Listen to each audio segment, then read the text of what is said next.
This is the legendary Budbud sa Tanhay. Hey guys, Kenneth here. And naata karon sa Tanhay Public Market para atong masuwayan ang ilang legendary na budbud sa Tanhay. And this is what the place looks like inside. And busy kayo ang mga tindero-tindera diri na nagmano-mano og buhat sa budbud. And guys, the making of famous budbud sa Tanhay City, Negros Oriental started in post 1945 and it was simply made of sticky rice and sugar.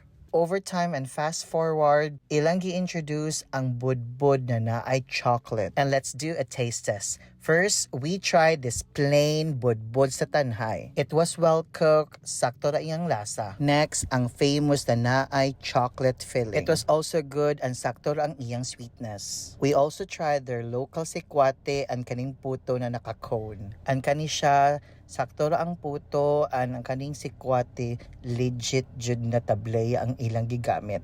We had a great time sa Tanhay City, Negros Oriental, and if you are heading to this place, you should definitely try budbud sa Tanhay. And salamat sa pagtanaw!